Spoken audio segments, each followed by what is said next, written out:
Wake up easy का champions, good morning. सुबह के 6 बज गए हैं। देखते हैं आज की टॉपिक। दोस्तों, आप डायरेक्ट सेलिंग की कला और हुनर में अपने आप को जब तक माहिर नहीं करेंगे आगे नहीं बढ़ सकते। आज का टॉपिक है 6 वायदे जो आपको अपने आप से करना है, क्योंकि आप डायरेक्ट सेलिंग इंडस्ट्री में हैं। आपको इसके हुनर को सीखना ही पड़ेगा। यह मायने नहीं रखता कि आप क्या सेल करना चाहते हैं, आपकी कंपनी के प्रोडक्ट क्या हैं। आप चाहे हर्बल प्रोडक्ट बेच रहे हो, इंश्योरेंस पॉलिसी बेच रहे हो, रियल एस्टेट बेच रहे हो या कोई और प्रोडक्ट बेच रहे हो, और आप चाहे जो भी बेचना चाहते हो, जब तक आप इस टेक्निक को नहीं सीखेंगे, इस विद्या को नहीं सीखेंगे कि हमें बेचना कैसे है, तब तक आप सफल नहीं हो सकते। और ये जो 6 वायदे हैं जो मैं आपको आगे बताने जा रहा हूं, आपको सिर्फ इतना करना है कि आप इन्हें आत्मसात करते जाएं। यह कोई आसान काम नहीं है, मगर बिना परिश्रम के जीवन में कुछ भी हासिल नहीं होता। हम कुछ सीखने के क्रम में जो छोटे छोटे कदम आगे बढ़ाते हैं, जो छोटे मोटे अनुभव हासिल करते हैं, वही आगे चलकर हमारी सफलताओं का कारण सिद्ध होता है। लेकिन बड़ी सफलता तभी संभव है जब हम सही चीज सीखने की कोशिश करेंगे। सही बात नहीं सीखेंगे तो सही परिणाम भी नहीं मिलेगा। किसी भी बड़े अचीवर से पूछें जो नेटवर्क मार्केटिंग में टॉप अचीवमेंट किए हैं, अपनी कंपनी के रूबी डायरेक्टर से पूछें कि उनकी सफलता का कारण क्या है, आप पाएंगे उनका जवाब है ये 6 वायदे जो उन्होंने अपने आप से किया है। वह अपने आप से 6 वायदा करना सीख चुके हैं। तो देखते हैं क्या है ये 6 प्रॉमिस। सबसे पहला है बुनियादी चीजों पर लगातार काम करना। किसी भी प्रोफेशन को सीखने की शुरुआत उसकी जो बेसिक एलिमेंट्री चीज होती है, जो सिस्टम होती है, एमएलएम की बेसिक जिसको हम बोलते हैं, एमएलएम की सिस्टम ट्रेनिंग जिसको बोलते हैं, उसको सीखने से होती है। अब उदाहरण के लिए स्पोर्ट्स के क्षेत्र में खिलाड़ी रोज अभ्यास करते हैं, बार बार करते हैं, लगातार करते हैं। नई चीजों से ज्यादा उनका ध्यान बुनियादी चीजों के अभ्यास पे होता है। एक फुटबॉल खिलाड़ी घंटों तक ब्लॉकिंग और टैकलिंग का अभ्यास करता है, क्योंकि ये फुटबॉल की बुनियादी चीजें हैं। इन पर महारत हासिल करके ही कोई खिलाड़ी अपने को श्रेष्ठ साबित कर सकता है। बुनियादी हुनर के बिना किसी भी क्षेत्र में सफलता हासिल करना असंभव है। आप सबने दंगल फिल्म जरूर देखी होगी। देखिए, अगर उसे कुश्ती में जीतना है तो मेहनत करना ही पड़ेगा। अगर नहीं मेहनत करेंगे, नहीं उसके दांव पेच सीखेंगे, तो कैसे आगे बढ़ सकते हैं। और डायरेक्ट सेलिंग के क्षेत्र में इसमें तो आलसी और नहीं सीखने वाले लोगों के लिए कोई जगह ही नहीं है। कई लोग तो इसमें ऐसे हैं जिन्होंने पिछले 20 सालों से धक्के खा खा के इधर उधर कितनी जगह अपने आप को ऐसा कर लिया है कि अब उनको कुछ भी सिखाओ तो बोलेंगे अरे ये तो मेरे को पहले से पता है। पहले से पता है तो पहले ही अचीव करके पहले ही अपने नाम का डंका बजवा चुके होते इस इंडस्ट्री में। आपको पता नहीं है, आपने 20 साल में लगातार गलतियां की हैं। आप अब ये गलती नहीं करिए, क्योंकि डायरेक्ट सेलिंग में आलसी लोगों के लिए कोई जगह नहीं है। यहां वही टिक सकता है, वही सफल हो सकता है जो नियमित रूप से अभ्यास करता है और डायरेक्ट सेलिंग के हुनर को सीखता रहता है। दूसरा पॉइंट है जीतने की प्रतिबद्धता। जी हां, आपने गोल सेट कर रखा है तो आपको अब उस पर विन करना है, जीतना है। सामान्य लोगों में और विजेताओं में फर्क सिर्फ इतना ही होता है कि एक विजेता जीत के लिए प्रतिबद्ध होता है। मैं नहीं चाहता कि आप खुद से यह वादा करें कि आप पूरी कोशिश करेंगे या जी जान लगा देंगे। आप सिर्फ और सिर्फ यह वादा करें कि किसी भी हाल में आप जीत कर रहेंगे। ये दोनों ही स्टेटमेंट में बहुत बड़ा अंतर है।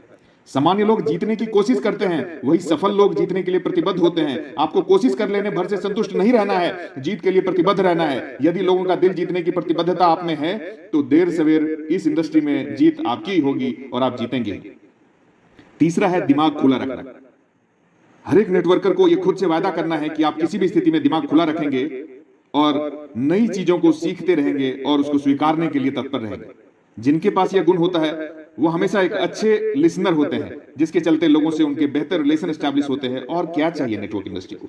आपका रिलेशन डेवलप हो जाएगा हजारों लाखों लोगों से, तो उसका परिणाम आपको भी पता है क्या है। आपके साथ लोग काम करने में सहज महसूस करेंगे, आपकी टीम आप पर फेथ करेगी। सफलता के लिए जरूरी है कि लोगों के साथ आपके रिलेशन अच्छे हों और आप नई चीज सीखते जाएं, नए नए एक्सपीरियंस करते जाएं, और इससे लगातार सफलता की स्थिति बनी रहती है। चौथा प्रॉमिस है जो आपको अपने आप से करना है, एक संपूर्ण प्रोफेशनल बने। अपने कामकाज, वेशभूषा, व्यक्तित्व में एकदम प्रोफेशनल की झलक मिलनी चाहिए। ये नहीं कि जूम मीटिंग चल रही है, बनियान में बैठे हुए हैं और मीटिंग अटेंड कर रहे हैं, किसी को फोन और व्हाट्सएप कर रहे हैं। मिलने के लिए जब जाते हैं तो एक प्रोफेशनल की तरह नहीं जाते, क्योंकि व्हाट्सएप और फेसबुक पे वो आपको एक बहुत ही क्वालिफाइड और अच्छे नेटवर्कर के रूप में जान रहा होता है। अपनी उस छवि को मिलते ही खराब मत करिए, एक प्रोफेशनल की तरह मिलिए। हमेशा सूट बूट टाई अच्छे ड्रेसअप में। एक पक्का प्रोफेशनल आत्मविश्वास से लबालब रहता है और लोग उम्मीद करते हैं कि ये कुछ अच्छी चीज ही बताएगा। इसलिए एक प्रोफेशनल की तरह हमेशा बातचीत में ख्याल रखें, हाथ मिलाने का स्टाइल ख्याल रखें, कैसे शुरुआत करनी है उसका ख्याल रखें, कैसे ड्रेसअप होना है उसका ख्याल रखें। ऑर्गेनाइज रहें, पांचवा प्रॉमिस है व्यवस्थित रहें, ऑर्गेनाइज रहें। सफल और असफल लोगों में एक बड़ा फर्क होता है। जहां एक सफल व्यक्ति हर काम को व्यवस्थित ढंग से करता है, वहीं एक असफल व्यक्ति का दैनिक जीवन अस्त व्यस्त रहता है। सिर्फ दैनिक जीवन ही नहीं, प्रोफेशनल जीवन भी। कहीं डायरी रखा है, कहीं पेन रखा है, किसी का नंबर कहीं नोट किया, कहीं नहीं किया, कहीं सादे कागज पे लिख लिया, कहीं किसी नोटबुक के पीछे लिखा हुआ है, और जब जरूरत आती है तो ढूंढते रहते हैं। कई बार तो मोबाइल में सेव करते हैं और पता ही नहीं चलता किस नाम से सेव किया था मैंने उसका नंबर। आपको अपने अंदर पूरी तरह से प्रोफेशनलिज्म लानी पड़ेगी, ऑर्गेनाइज्ड रहना पड़ेगा। सफल और असफल लोगों में एक सबसे बड़ा फर्क है। जहां एक सफल व्यक्ति हर काम को व्यवस्थित ढंग से करता है, वहीं असफल व्यक्ति अस्त व्यस्त रहता है। हमें यह याद रखना चाहिए, हमारे पास असीमित समय नहीं है। आप एक नेटवर्कर हो, आपका एक एक घंटा, एक एक मिनट काफी कीमती है। हर प्रोफेशनल को समय सीमा के भीतर ही कोई काम खत्म करना होता है। इसलिए जिन्हें सफलता की आदत डालनी है, वह सबसे पहले व्यवस्थित होने की आदत डालते हैं। मैंने देखा है कई डिस्ट्रीब्यूटर्स का ज्यादा समय सिर्फ इधर उधर घूमने में, यात्रा करने में, प्रतीक्षा करने में बीत जाता है। इतने अव्यवस्थित होते हैं कि प्रोस्पेक्ट की जरूरतों का पूरा ध्यान ही नहीं दे पाते। इस स्थिति को बदलें, क्योंकि इसको बदले बिना सफलता की कल्पना करना बेकार है। यदि उपलब्ध समय का पूरा इस्तेमाल करना है तो व्यवस्थित होना सीखें। हर एक के पास 24 घंटे हैं। मान लेते हैं आप शुरू में 10-10 घंटे काम कर रहे हैं, लेकिन उस 10 घंटे बिजी रहना और 10 घंटे काम करना, दोनों में अंतर है।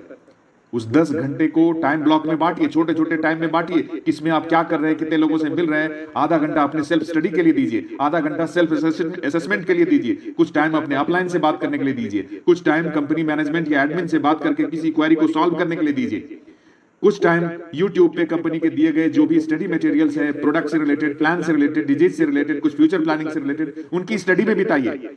और बाकी के 8 घंटे लगातार काम करिए, नए नए प्रोस्पेक्ट के बीच, अपने टीम के बीच, अपने डाउन लाइन, अपने फ्रंट लाइन के बीच। छठा और लास्ट प्रॉमिस, पैनी नजर रखें। हम जो देखते हैं उसी पर विचार करते हैं और उसी विचार के आधार पर अपने कदम को बढ़ाते हैं। सफलता उन्हीं को मिलती है जो पैनी नजर रखते हैं, अवसर को पहचान लेते हैं और उसे बेकार नहीं जाने देते, उसका पूरा फायदा उठाने से नहीं चूकते।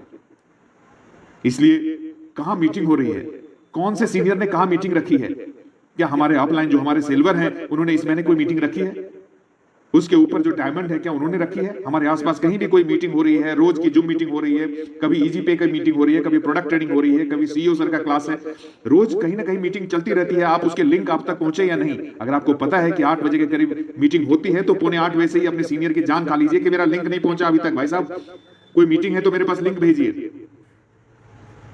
हमेशा याद रखना है दोस्तों, बिना ये 6 वादा किए हुए आप नेटवर्क इंडस्ट्री में या किसी भी सेल्स इंडस्ट्री में टॉप पे नहीं पहुंच सकते। पहला है बुनियादी चीजों पर लगातार काम करना, दूसरा है जीतने की प्रतिबद्धता, तीसरा है दिमाग खुला रखना, चौथा एक प्रोफेशनल बनना, पांचवा व्यवस्थित रखना अपने आप को, और छठा है पैनी नजर रखना। उम्मीद करता हूं जो भी डिस्ट्रीब्यूटर आज इस ऑडियो और वीडियो को सुन रहे होंगे वो अपने आप से ये 6 प्रॉमिस जरूर करेंगे और लगातार इस खेल में जीतते जाएंगे। जय हिंद, जय इजी कार्ड।